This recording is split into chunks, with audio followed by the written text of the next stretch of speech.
A todos, ¿cómo están? Bienvenidos a un nuevo episodio de Pato Shakespeare, el único programa de literatura no apto para cazadores de patos. Así que ya saben, si a ustedes les gusta este video y no son cazadores de patos, pueden suscribirse a nuestro canal.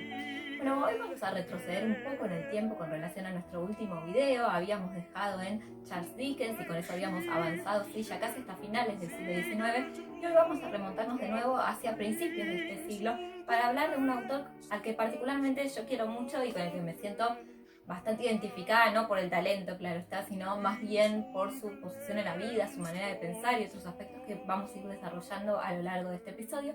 La verdad es Heinrich Heine. Heine nace en 1797 en Alemania, en medio de una familia de la comunidad judía. Lo mencionamos porque es un dato que después va a ser muy importante en la obra y en la biografía de Heine.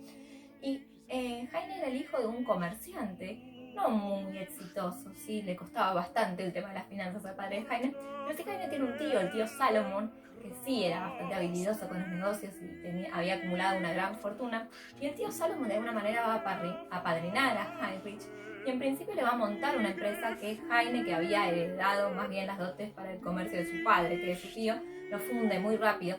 Así que el tío se resigna en eso y dice, bueno, mejor que mi sobrino se dedique a estudiar Derecho. Pero tampoco Heinrich era un gran estudiante, ¿sí? Él dejaba las materias, lo expulsaban de las universidades, o sea, anotaba en cursos de literatura y no de Derecho. Así que finalmente el tío se tiene que conformar con que este sobrino se dedique a la literatura y lo que hace es dedicar una pensión bastante escueta, ¿sí? Para que pueda sobrevivir, lo cual siempre fue como muy incómodo y una carga para Heine, que sin embargo, y esto es una paradoja muy grande en su vida, que es que es un autor sumamente popular y muy vendido. De hecho, su editor Campe se hace muy rico, pero no así Heine, que nunca puede vivir de su literatura, lo cual nos habla un poco de la condición material que vivían los poetas en esa época en Alemania. Y hablando de la época, hay que decir que Heinrich Heine vive un periodo que es muy relevante en la historia cultural alemana, ¿sí? Porque hacia 1831, que es cuando Heine estaba como en el auge del desarrollo de su obra, se producen en pocos meses primero la muerte de Hegel y después la de Goethe, ¿sí? Y pensemos que todo el ambiente cultural alemán un poco giraba en torno alrededor de la figura de Goethe, con lo cual artistas intelectuales empiezan a sentirse como si se hubiese quedado huérfanos, ¿sí? Se produce toda una crisis en el ambiente cultural alemán que se conoce como el fin del periodo artístico, ¿sí? Esto que había sido como un siglo de oro dentro de la cultura alemana. Pensemos que en pocos años suceden primero el clasicismo de Goethe y de Schiller, después el Sigmund Drang, después el romanticismo, con todo lo que eso conlleva. Y todo eso se va a terminar y van a surgir una serie de intelectuales y de artistas que van a pensar que eso tenía que marcar un antes y un después en el desarrollo de la cultura alemana. En el sentido de que veían, ¿sí?, que con la pobreza y la miseria que había en Alemania, el atraso, ¿sí?, porque mientras muchos de los países europeos ya habían tenido a partir de la Revolución Francesa su propia democracia, sus instituciones, Alemania todavía tenía un orden bastante feudal, tanto en lo económico como en lo político, ¿sí? Pensemos que ni siquiera era un estado configurado, sino una serie de principados que estaban manejados muy despóticamente. Así que estos intelectuales jóvenes, de los que les decía progresistas, que se hacen llamar la joven Alemania, van a querer un poco modernizar las instituciones de Alemania y van a pensar que el arte no podía permanecer como había sido ese arte del periodo artístico puro, ¿sí?, y ajeno a la situación de la realidad, sino que el arte tenía que involucrarse con la realidad social y política y ser un instrumento de cambio político. Si querían hacer un arte revolucionario. En el grupo de la joven Alemania estaban no solo Heine, sino Ludwig Borne, o también George Büchner, al que por ahí conozcan porque escribe La muerte de Antón, una obra de teatro, o Boisek, así que tiene incluso su propia ópera. Así que estos son los artistas que de alguna manera preparan, ¿sí?, y crean el caldo del cultivo para lo que iba a ser en Alemania la revolución de 1848, así que intentaba transformar a Alemania en una república, pero que fracasó claramente. Pero lo que sí logran es de alguna manera renovar la forma de escritura en Alemania, ¿sí?, porque ellos se dedican a modernizar la prosa y a incursionar en nuevos géneros como el periodismo, el ensayo, el panfleto, cualquier género que les sirviera para llegar a un público mucho más popular y más extenso, ¿sí?, que por ahí la poesía o la novela.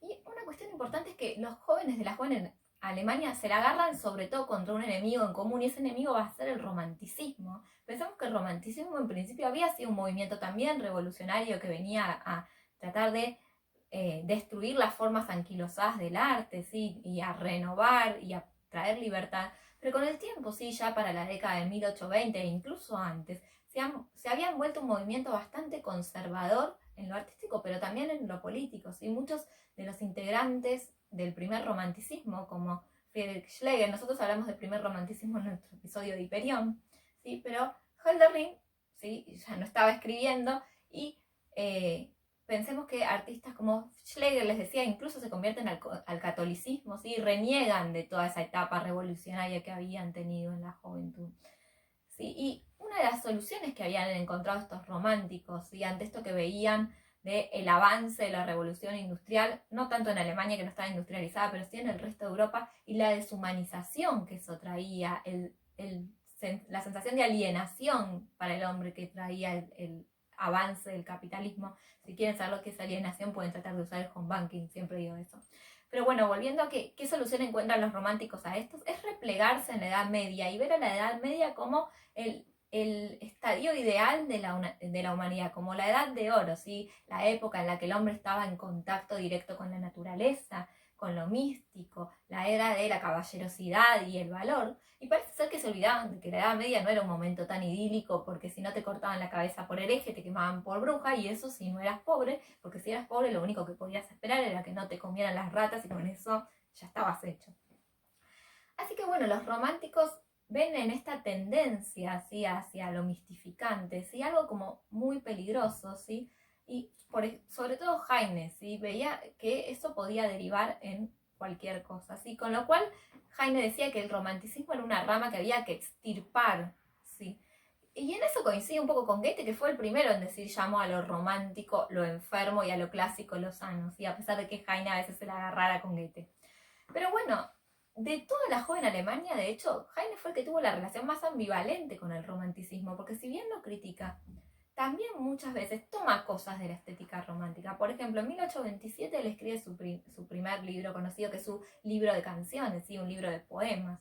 Y si ustedes lo le van a encontrar muchísimas cosas de la estética romántica. Es como si él quisiera clausurar ese movimiento, que con su libro se terminara. Pero ahí encontramos esa poesía fresca y espontánea, así que reivindica el amor sublime y las imágenes de la naturaleza. Tanto es así que a los músicos románticos les encantó ese libro. Pensemos que Brahms, Schubert, Schumann, Liszt, todos ellos van a tomar poemas de Heine para hacer sus leads, ¿sí? De hecho, las leads que ustedes van a escuchar al principio y al final de este video pertenecen a Schumann y a Liszt respectivamente.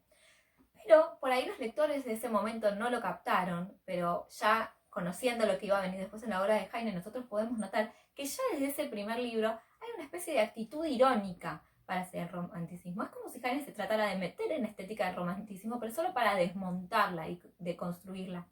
A veces está construyendo una imagen romántica, pero toma distancia, ¿sí? Y la aborda con cierta ironía, ¿sí? De nuevo, tratando de deconstruir eso mismo que está trabajando. Para los que les interesa un poco más saber sobre la perspectiva que Heine tuvo del romanticismo, él escribe uno de los ensayos más lindos para leer sobre el romanticismo alemán, que se llama La Escuela Romántica.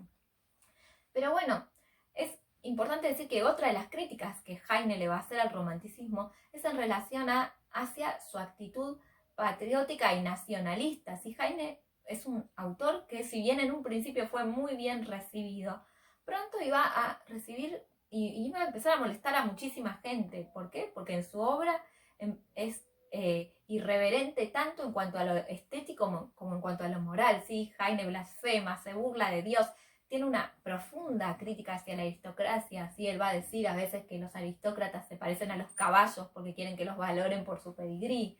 Y claro, todo esto empieza a molestar. De hecho, Heine como que tiene ideas igualitarias, después se va a hacer como proclive a defender las ideas del socialismo francés, y de hecho tuvo una especie de intercambio amistoso con el joven Marx, que pertenecía a una generación mucho más joven que él, pero tiene un intercambio con Heine.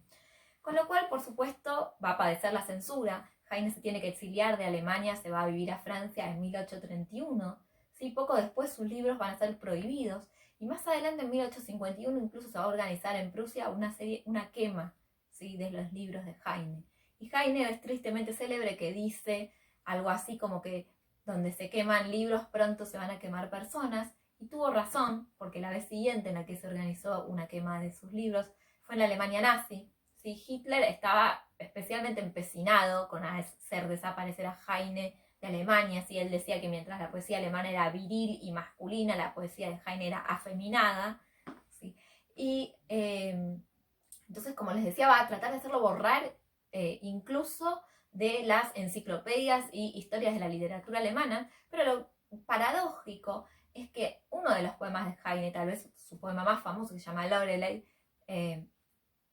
estaba tan arraigado en la memoria colectiva del pueblo alemán que no se lo podía borrar. Entonces lo que hace es publicarlo en antologías, pero con el nombre de poeta anónimo popular. Y lo que hace ahí no es más que confirmarnos que Heine en realidad pertenecía a ese pueblo del que lo estaban tratando de borrar. Pero bueno, Heine les decía que vio el peligro de las ideas nacionalistas y populistas mucho antes, por supuesto, de que se desplegara el horror nazi y sin poder imaginarse del todo lo que iba a suceder claramente, ¿no? Pero por eso él siempre se habla del cosmopolitismo de Heine, y eso es un contraste muy claro con otros de los autores de su generación. Pensemos que Heine nace en 1797, muy poco después de la Revolución Francesa, y los intelectuales alemanes como Hölderlin, del que ya charlamos, como Schiller, como Goethe, en principio son muy entusiastas con respecto a la Revolución Francesa, la apoyan, pero esto va a cambiar primero cuando empieza a desarrollarse el terror en Francia y sobre todo después con la invasión napoleónica y la ocupación de Alemania. Y ahí todos los intelectuales quitan su apoyo a la revolución, pero no así Heine, que siempre permanece no solo apoyando a la Revolución Francesa, sino incluso a Napoleón. Heine consideraba que si se lograra unir las naciones de Francia y de Alemania, se iba a conseguir una especie de nación ideal, combinando ¿sí? a este pueblo de pensadores y poetas que era Alemania con este pueblo de avanzada política y de la democracia que era el francés. ¿Sí? Él siempre quiso ser una especie de mediador cultural entre Francia y Alemania. Algunos incluso lo que dicen es que este apoyo que Heine da a Napoleón tiene que ver con su judaísmo, ¿sí? Porque pensemos que Napoleón es el primero en otorgarle los derechos civiles a los judíos en Francia y también en todos los países que iba conquistando. De hecho, Napoleón se presenta como una especie de salvador del pueblo judío. Y Heine va a tener una relación bastante ambivalente también con su judaísmo, ¿sí? Porque poco tiempo después Heine seguía siendo discriminado a pesar de tener estos derechos civiles, tanto en la escuela como después en la universidad como entre sus colegas. Así que en 1825 toma una decisión drástica que es la de convertirse al protestantismo y al luteranismo, ¿sí? Y él decía que esto iba a ser un pasaporte de entrada a la cultura occidental. El problema es que rápidamente se va a dar cuenta que esto no es así, que las puertas seguían cerradas y que todo el mundo le seguía recordando sus orígenes impuros, con lo cual se va a arrepentir de esta conversión. ¿Sí? El judaísmo va a aparecer muchísimo en su obra posterior. De hecho, él deja una novela inconclusa que se llama El Rabino de Bajarac, donde lo que trata es la persecución que sufren los judíos en España durante la Edad Media, con lo cual medio que muestra la contracara de esa Europa idealizada por autores como Novalis. Si Novalis escribe un libro que se llama La cristiandad o Europa, en la que habla de esa Edad Media en la que todo era ideal porque toda Europa estaba unida bajo el dogma del cristianismo, así que imagínense de lo que estamos hablando. Pero bueno, como les decía, uno podría preguntarse, ¿y entonces para qué se convirtió Heine si después se iba a arrepentir tan rápido? ¿O por qué no se convierte de nuevo si está arrepentido? Yo creo que tiene un poco que ver con esta identidad de Heine que siempre se siente como de no pertenecer del todo, ¿sí? Cuando era judío se sentía mal por ser identificado con un pueblo arcaico, ¿sí? Por ser el diferente en todos lados a donde iba, pero después cuando se convierte siente que lo habían desarraigado de sus orígenes y ahora se tenía que insertar en algo en lo que no pertenecía. Dijimos que Heine fue un exiliado, ¿sí? Que se fue a vivir a Francia en 1831 y él incluso escribe un ensayo que se llama Los dioses en el exilio y lo persigue esta sensación de la no pertenencia, ¿sí? Como que era parte de su identidad ser un outsider. De hecho, Lukács, que es uno de los pensadores y analistas de la literatura más importante del siglo XX, va a hablar de la paradoja de Heine, de que a pesar de que era un autor muy popular, como dijimos, siempre estuvo en una profunda soledad. Y Lukács lo asigna un poco a la pertenencia social de Heine. Así que, por un lado, no podía terminar de pertenecer a la burguesía, que era la clase en la que nació, porque nunca accede a las grandes fortunas de la burguesía como la de su tío Salomón. Pero tampoco podía terminar de pertenecer a la clase obrera, ¿sí? Porque por su formación, por sus propias ambiciones. Así que queda como una especie de revolucionario solitario, como este estar entre dos. Y este estar entre dos es o ir y venir entre una cosa, este de no soy esto, pero tampoco soy esto otro. Aparece siempre en la obra de Heine, que siempre está en la tensión entre contrarios. Por ejemplo, una tensión que podemos encontrar es la tensión entre el judaísmo y lo helénico, que no es otra forma que hablar de la tensión entre lo espiritual y lo que tiene que ver más con lo sensual. Heine todo el tiempo habla de los placeres terrenales, ¿sí? De la comida, de la bebida, de la sexualidad, de todo aquello que después uno de sus principales admiradores y lectores, que es Nietzsche, iba a llamarlo dionisíaco. Por ejemplo, Loreley, este poema del que hablábamos, se refiere al mito de esta sirena Loreley que vivía al lado de un acantilado y la aparición de un marino que, fascinado, ¿sí?, por el canto de la sirena, se termina estrolando contra el acantilado, ¿sí? Así que de eso se trata Loreley. Pero bueno, aparece también la cuestión espiritual, ¿sí? La relación de el hombre con Dios y sobre todo de Dios con el mundo. ¿Sí? Heine a veces nos dice que Dios abandonó el mundo, a veces que Dios, si mira el mundo, es para burlarse de nosotros. ¿Sí? Así que bueno, está esta tensión. Por ejemplo, es muy graciosa la obsesión que Heine tiene con la comida, ¿sí? Todo lo compara con comida, si construye los recuerdos, los construye con comidas. Si habla de que conoce un lugar, lo describe a través de su comida, y muchos asocian esto con lo dionisíaco. Para mí, lo digo con conocimiento de causa, tiene más que ver con su costado judío, pero bueno, eso ya es otra cuestión.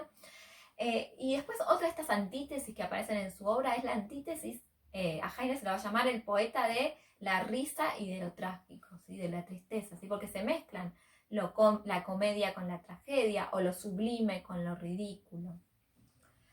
Habíamos hablado antes de que Heine constantemente va a hacer esto de destruir, ¿sí?, un clima e insertando otro.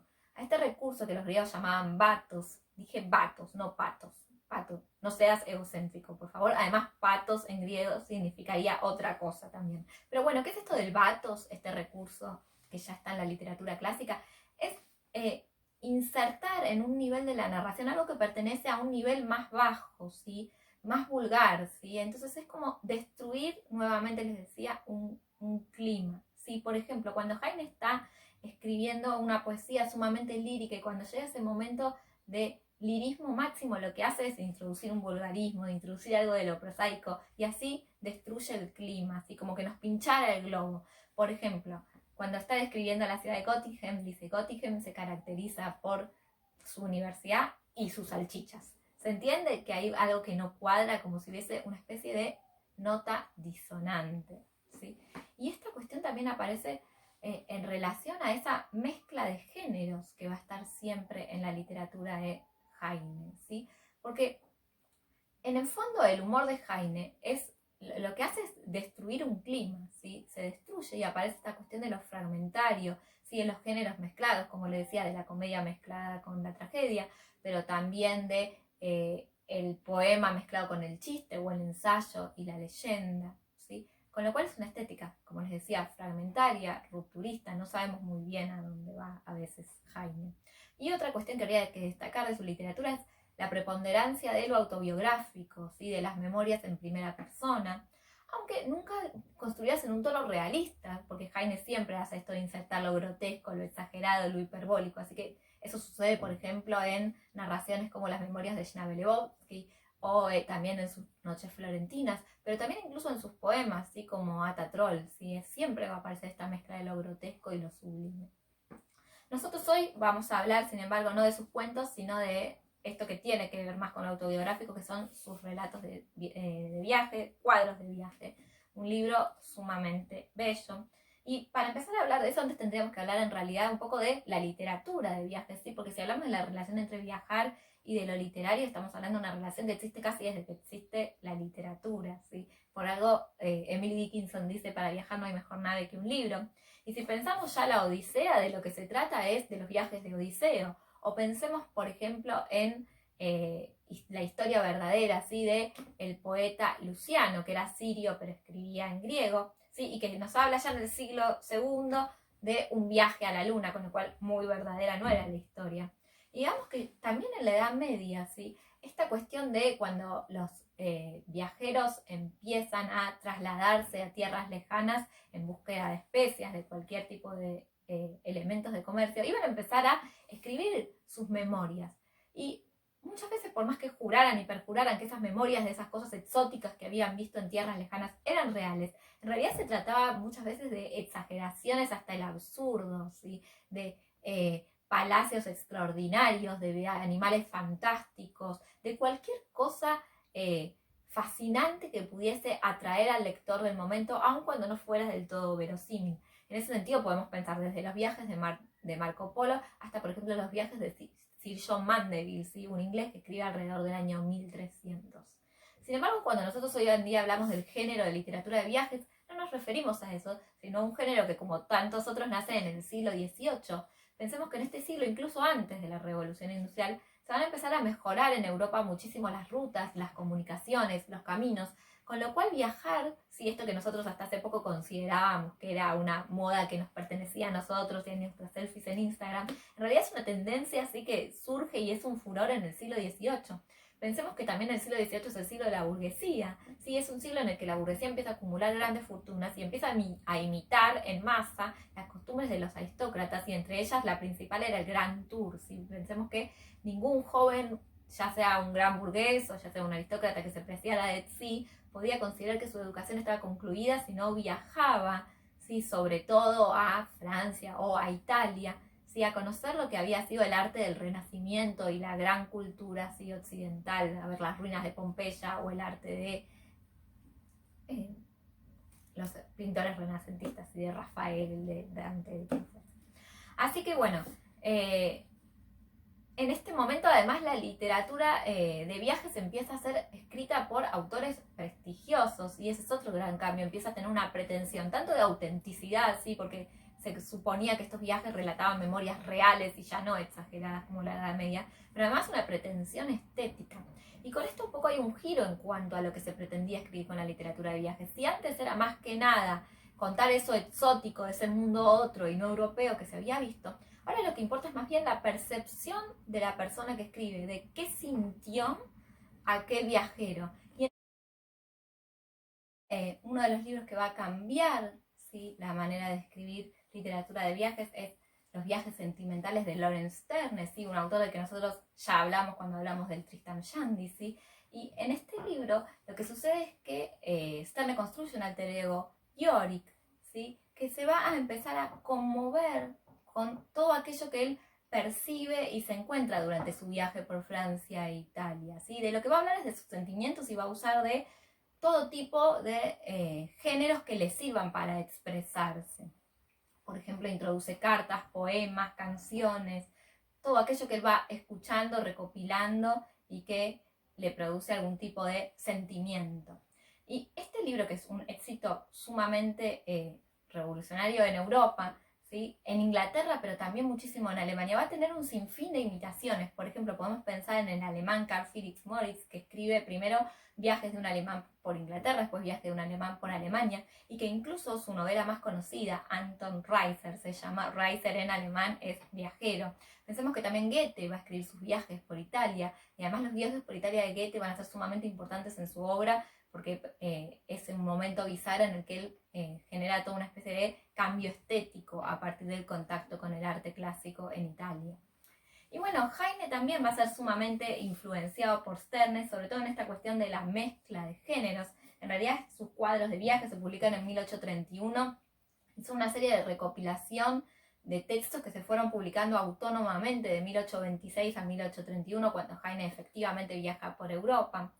Y recopilan textos como, por ejemplo, el viaje por el Harz, los cuadros del Mar del Norte, el libro Legrand, están los bañarios de Lucca, la ciudad de Lucca, los fragmentos ingleses, no sé si me olvido de alguno.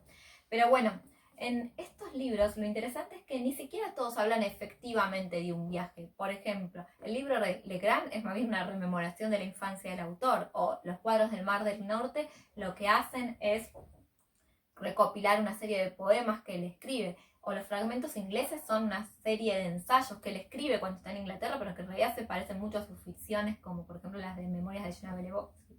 Así que bueno, de todas maneras no desesperen, porque en los cuadros de viajes sí hay viajes, efectivamente. Uno podría decirse, ¿qué une entonces a todo esto? y es más que nada la subjetividad del autor. Sí, parecería ser que este libro, Cuadros de viaje, es más bien un viaje al interior del yo que escribe.